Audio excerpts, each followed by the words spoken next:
It was all right. It was harmful right now. A lot of remembering. Okay, let's go ahead.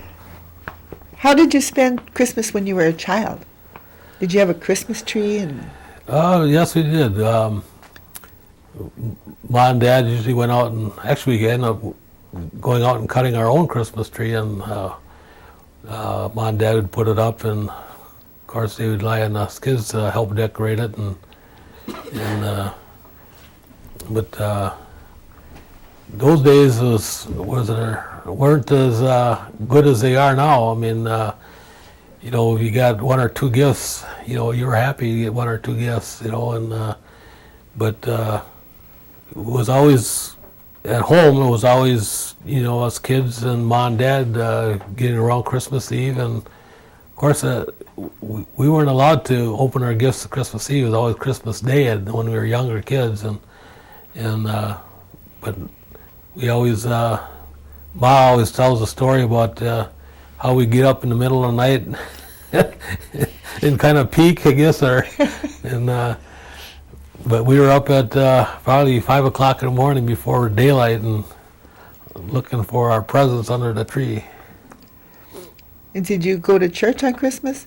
Yes, we did. It was a regular Sundays, as I recall. I mean, that was the thing to do. I mean, Christmas Eve was a time to go to church and spend Christmas Eve at church, and pretty much every Sunday, Mom made it a point that we always attend church.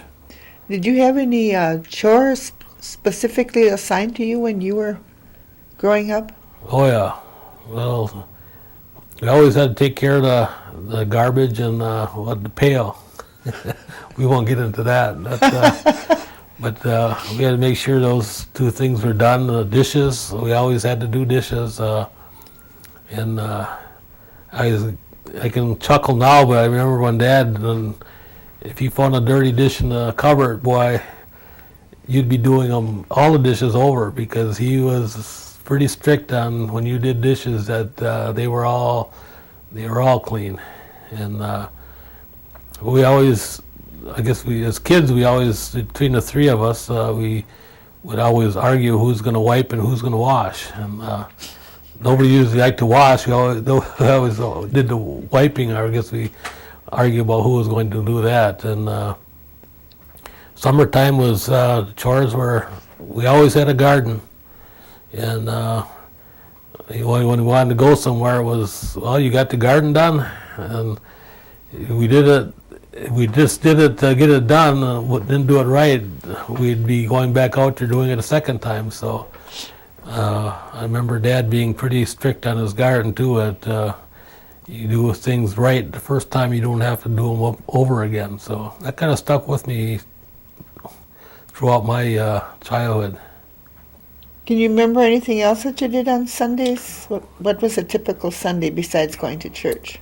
Besides going to church, it was going to visit relation, or a lot of times that was a day to go to a movie.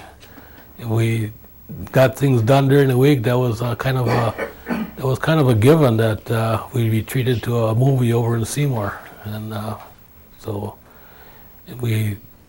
a lot of times we had an opportunity to take a friend along or someone else to go with us.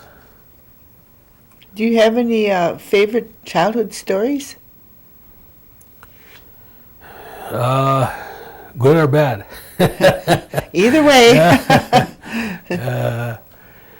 Well, I guess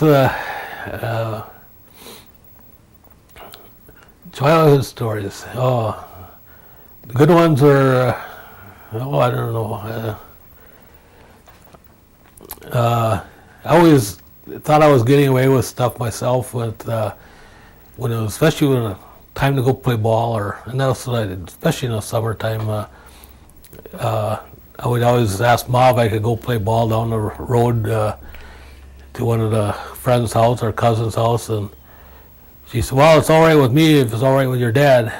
So I go talk to Dad, and I said, Dad, Ma said I can go if it's up to you. And of course, he gonna say no, so he'd go ahead. So, and remember trying to think I was getting away with something, and even though I knew that, now I knew that they knew what I was doing.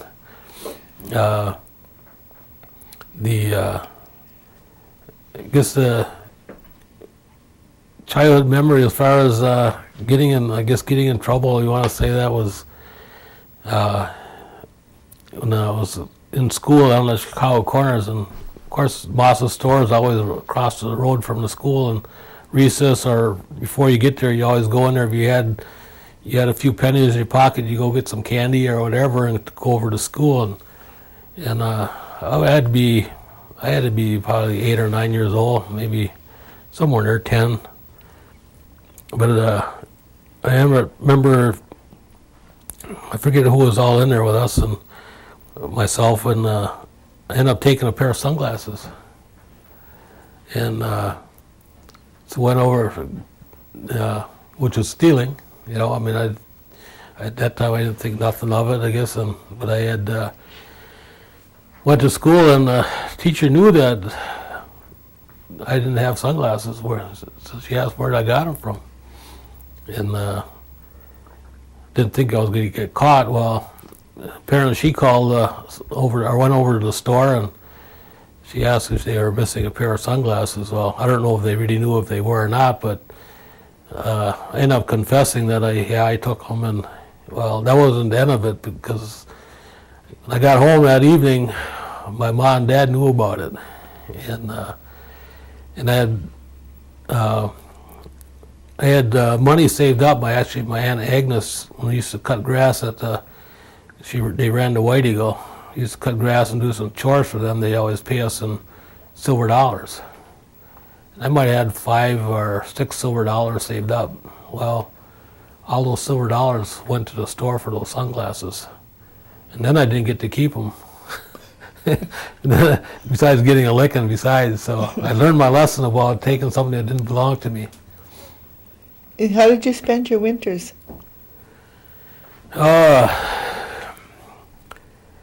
Boy, those days, I tell you, and when we had snowfalls, those winters, good couple of days of shoveling snow. I mean, you're talking 3 feet or 4 feet of snow, and you know, I remember snowbanks being almost as high as telephone lines. But go sliding there in the wintertime, different spots, and that's when probably in my from 13 on down to about probably 5 years old, I guess 6 years old. But those are pretty much what I remember of my winters at that time. As I got older, I guess it was when you got a chance to go someplace or whatever with the neighbors, or go to a movie and play basketball. You know, those are the things that we did during the wintertime. Did you have television or radio or anything? Well, we didn't have any electricity until, as I recall, until probably, I don't want to say 6, 7 years old, probably. And then, can't remember exactly when we got a TV. I would say around 7, 8 years old, we probably got a TV. What about radio? I don't recall seeing radio. Oh, radio. Okay. Oh, what kind of changes have you seen in Oneida as the years go by and you get older? Wow. I always tell us somewhat of a story, I guess, as far as when I look at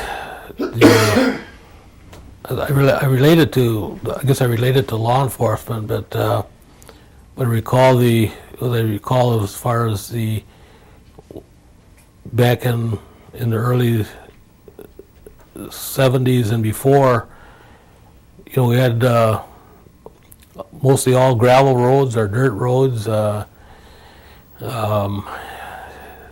a whole lot of development.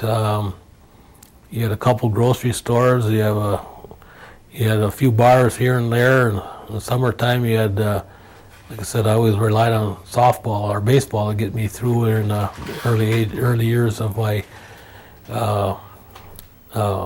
growing up. But I recall the housing was, I don't want to say it was run down, but it was somewhat to be desired, I guess, if you want to call it that.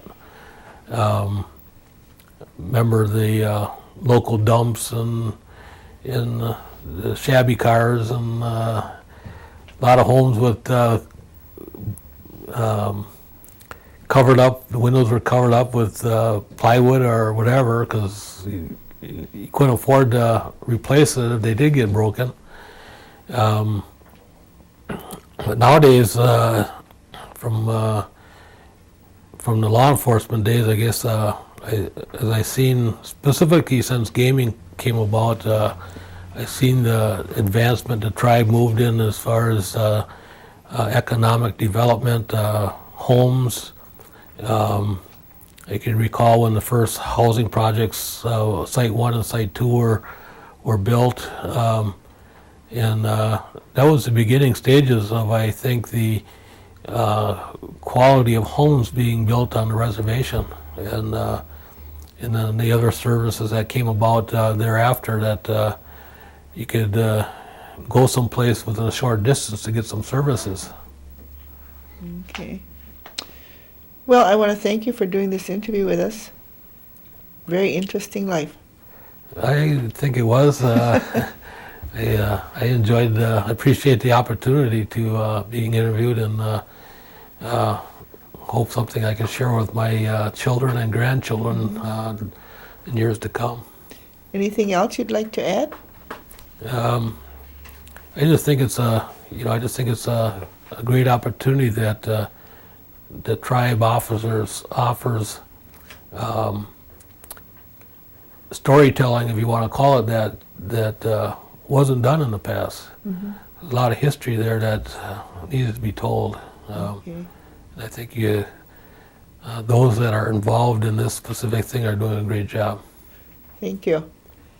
Again, we thank you for doing this interview with us, and if you want to just sit there a few minutes, they'll unhook you, and then we'll do the pictures. Okay. Where you going? Tell us, I'm going to Florida for her graduation. excuse me, Oh, I'm sorry. what'd you tell us about this photograph? This, as you can see, this picture here is makes me a little bit younger. Actually, it was taken probably in 1986, 87. These are myself and my wife, and two of our dogs that we had at the time. Bear is the black one on the right, and the gray one is Coco. And they were pretty much our kids from 1987 on until they passed away approximately 10 years later.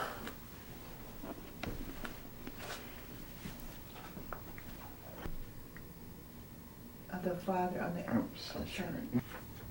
Okay, tell us about this photo. This is our family picture of my parents and the children, our children, or us kids, I guess you would say.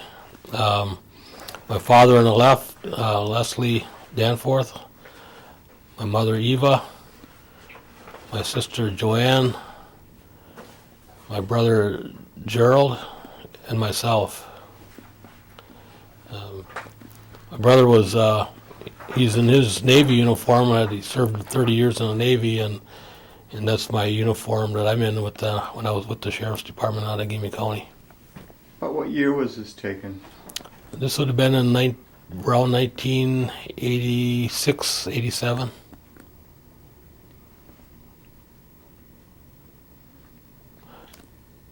No, it would have been a lot earlier than that.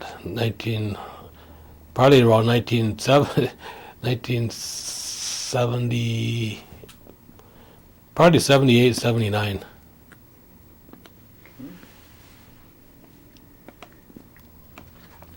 Okay, tell us about this image. This is a picture of my parents. my mother Eva, my father Leslie. This picture was probably,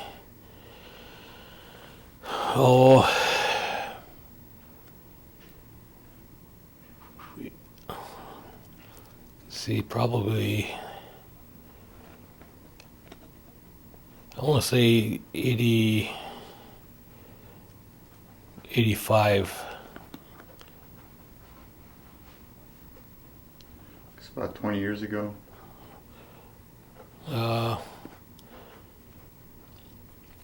Maybe a little later than that. 85. Maybe 90.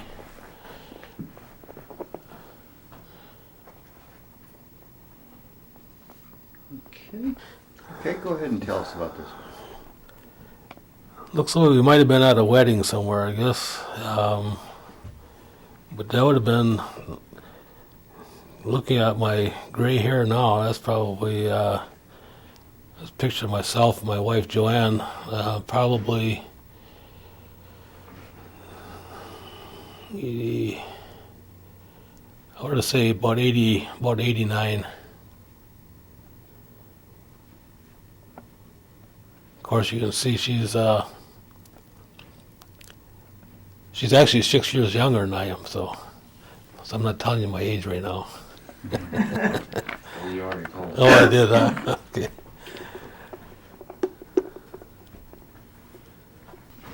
Okay, tell us about this. This is probably actually a picture of myself with when I worked with Outagamie County Sheriff's Department.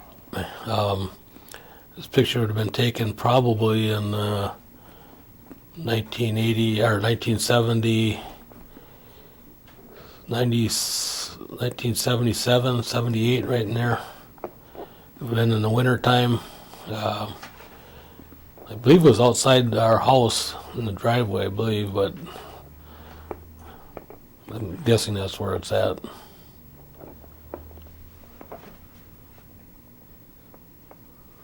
Okay. Okay, tell us about this. This is a picture of my mother and Eva in the middle, my sister Joanne at the right, my brother Gerald on the left, and myself in the middle. That picture was taken in probably 90,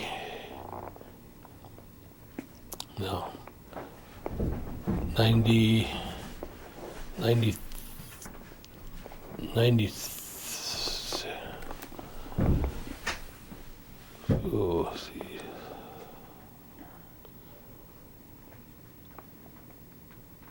2001, 2002, right in there.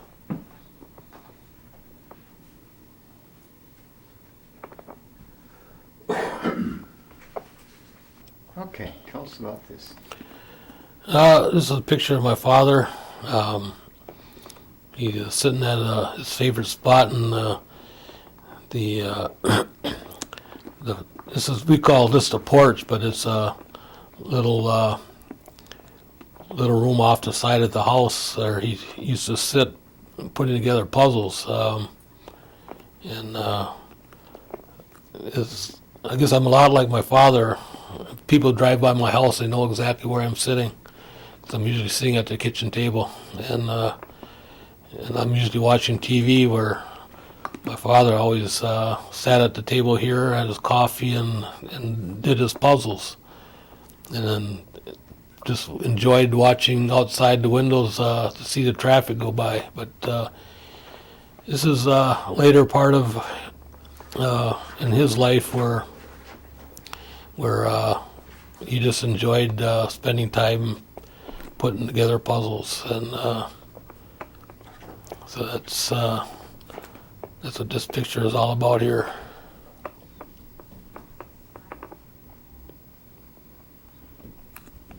Somebody that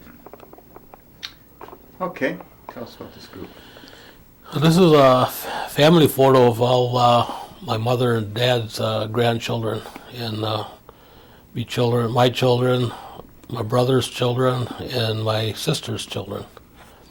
I'll start at the top left. It's my daughter Jessica, my daughter Christina, my niece Justine Smith, that's Joanne's daughter. My brother's two stepsons, Paul and Stephen, and then my son, Dan Danforth, and my nephew, Jim Smith, who is my sister's oldest son. The bottom row is my brother's son Patrick. His my brother's son who's in the Navy, Jay. Patrick's holding the picture of Jay. My daughter Kelly, and my brother's daughter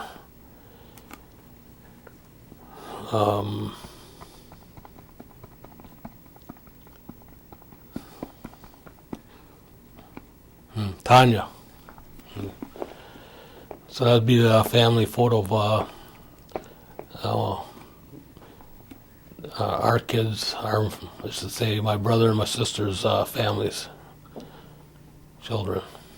Oh, when was this photo taken? This would have been taken in probably,